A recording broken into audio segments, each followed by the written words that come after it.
నమస్కారం చావల ఆంజనేయమూర్తి గారు. నమస్కారం అండి. మామూలుగా ఇప్పుడు నేటి సమాజంలో కలియుగంలో యజ్ఞ యాగాది క్రతువులు ఇప్పుడు చేస్తున్నాం మనం.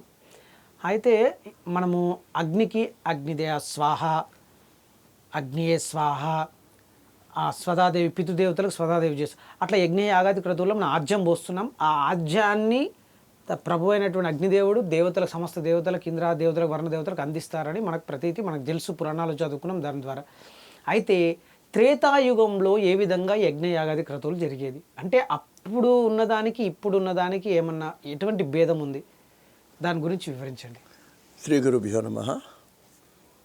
తప్పకుండా తేడా ఉందండి.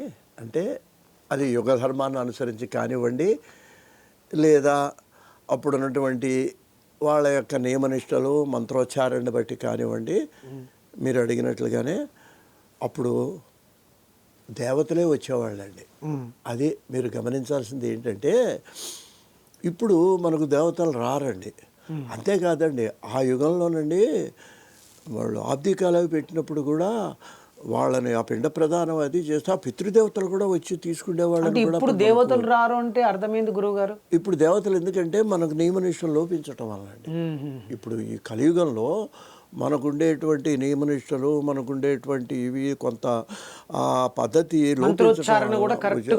ఉచ్చారణనే కాదనుకోండి, యుగధర్మం అంతే. ఇక దానికి వేరే మనం ఎవరిని ఇప్పుడు పండితులు విమర్శించడం కాదు, యుగధర్మం.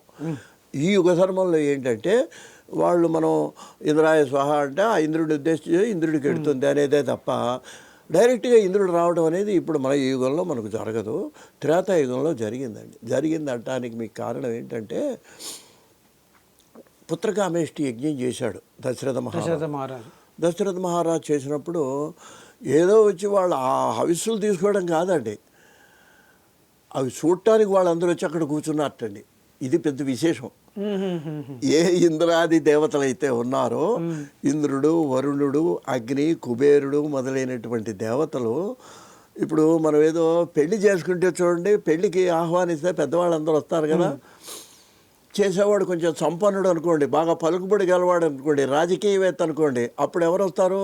మినిస్టర్లు కూడా వస్తారు, అవసరం వస్తే ముఖ్యమంత్రి గారు కూడా వస్తారు. ఎప్పుడు ఈ చేసేవాడి యొక్క స్టేటస్ని బట్టి. అలాగే ఈయన దశరథ మహారాజు ఎటువంటి వాడు దశరథ మహారాజు అంటే అవసరం వస్తే దేవలోకంలో కూడా వెళ్ళి వాళ్ళకి సహాయం. ఇది పెద్ద రిలేషన్ అండి. ఇప్పుడు మనకు అసలు ఇది లేదు. మనకి ఇంద్రుడితో వాళ్ళతో కూడా ఈయనకి స్నేహం ఉంది.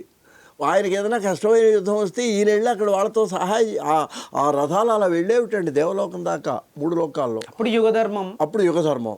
దాన్ని బట్టి ఏంటి మరి అంత స్నేహంగా ఉన్నప్పుడు, అయ్యా నేను పుత్రకామేష్టి ఒక యజ్ఞం చేస్తున్నానంటే వాళ్ళందరూ వచ్చి అక్కడ కూర్చున్నారండి.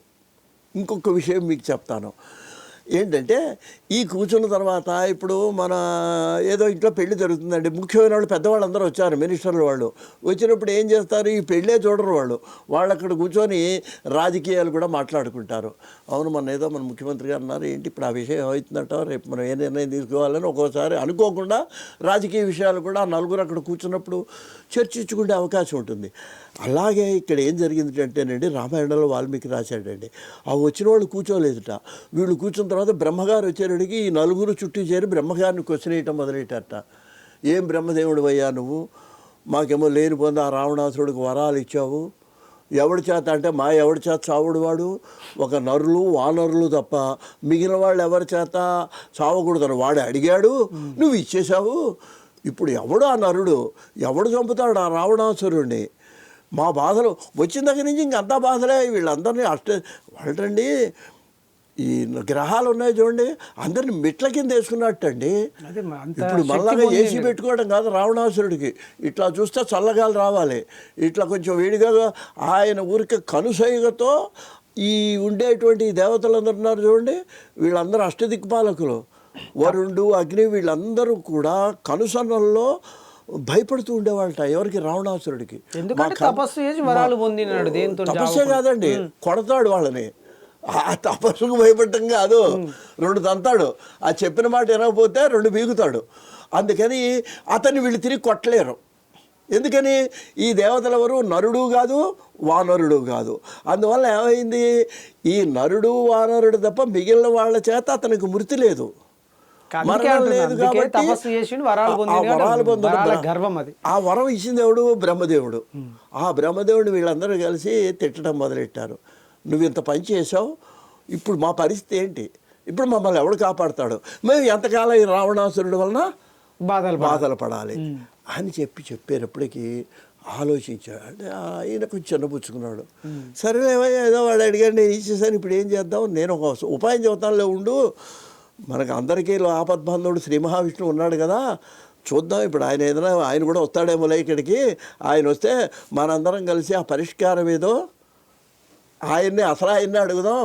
అసలు ఆయన అంటే మన లెవెల్లో ముఖ్యమంత్రి అనుకోండి, ఆయన అడుగుదాం, అప్పుడు మనకు పరిష్కారం అవుతుంది అనేవాడికి వీళ్ళు అనుకుంటుండగానే శ్రీ మహావిష్ణువు వచ్చాడు. చూడండి అసలు మన పుత్రకామేష్టి యాగంలో దేవతలందరూ కూర్చుంటే, బ్రహ్మదేవుడు కూర్చుంటే శ్రీ మహావిష్ణువు వచ్చాడు అక్కడికి. ఇక ఈ అవిస్సులు తీసుకోవడం కాదండి, అసలు డైరెక్ట్గా వచ్చి తీసుకునే వాళ్ళే డైరెక్ట్ వాళ్ళే ఎదురుకుండా కూర్చున్నారు, కూర్చొని ఆశీర్వదిస్తున్నారు. ఆశీర్వదించేటువంటి సమయంలో ఈ బ్రహ్మ వెళ్ళి, నమస్కారం అండి అయ్యా, పొరపాటు అయిపోయిందా, రావణాసురుడు వాడు నరుడుదా అనడు తప్ప ఎవడు చావుడు, మీరే పరిష్కారం చెప్పాలన్నాడు. అప్పుడు ఆయన విష్ణు అన్నట్టండి, భయం త్యజత దేవోహి, ఓ దేవతలారా మీరు భయపడుతున్నారా, మీ భయాన్ని వదిలేయండి. నేను ఇప్పుడు ఈ యజ్ఞంలో నేనే ఆ హవిస్సులో ప్రవేశించి, ఆ పాయసంలో ప్రవేశించి నేనేం చేస్తానంటే అగ్ని దేవుడి ద్వారా కౌశల్య, సుమిత్ర, కైకేయికి నా యొక్క శరీరాన్ని 4 భాగాలుగా చేసుకొని నేను మానవులుగా జన్మిస్తాను. మీరు ఒక సహాయం చేయాలి నాకు. ఏమిటంటే మీ యొక్క అంశాలతో మీరందరూ వానరులుగా భల్లూకాలుగా పుట్టండి అనగానే సూర్యుడి యొక్క అంశం వలన వాలి, ఏమండి సుగ్రీవుడు ఇంద్రుడి యొక్క అంశం వల్ల సుగ్రీవుడు, వీళ్ళందరూ కూడా వానరులుగా పుట్టారు. ఆయన యొక్క ఆదేశం అండి, శ్రీ మహావిష్ణువు యొక్క ఆదేశం. ఎందుకంటే రావణ సంహారం జరగాలి, రావణ సంహారం జరగాలంటే నరవానరులు కావాలి. నేను నరుడుగా పుడతా అన్నాడు ఆయన. దేవతలంటే ఎంతో ప్రీతండి పరమేశ్వరుడికి. అప్పుడు వచ్చి ఆ విధంగా చేసి ఆ విధంగా వాళ్ళందరూ భల్లూకాల వానరుల కింద, ఈయన ఎవరు మన జాంబవంతుడు 4 యుగాలు చూసాడండి.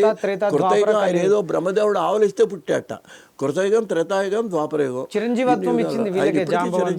ఎక్కడ మళ్ళీ శ్రీకృష్ణుడితో యుద్ధం చేశాడు, మళ్ళీ యుద్ధం చేశాడు శ్రీకృష్ణుడితో, జాంబవతి నుంచి పెళ్లి చేశాడు. అందువల్ల యుగ ధర్మాలను బట్టి మనం ఆచరించినట్లయితే దేవతలు యజ్ఞాలకు రావటం కాదండి, అక్కడ ఆసీనులై వాళ్ళ వరాల ప్రదానం కూడా చేసిన సంఘటనలు మనకు పురాణాల్లో కనిపిస్తున్నాయి. కాబట్టి మనం నమ్మాలంటే, ఇప్పుడు మన భారతదేశంలో పుట్టాం, భారతీయ సంస్కృతిని మనం గౌరవించేటప్పుడు మరి దీన్ని నమ్మినట్లయితే మరి రామాయణంలో పుత్రకామేష్టికి దేవతలందరూ కూడా వచ్చారని వాల్మీకి రామాయణంలో వర్ణించడం జరిగింది. ఈ రామరాజ్యంలో మనం పుట్టినందుకు మనము చాలా గర్వించాలి. మనం ఆయన యందు విధేయులమై ఉండాలి, భక్తితో ఉండాలి. స్వస్తి. చాలా మంచిగా సెలవు ఇచ్చారు గురుగారు.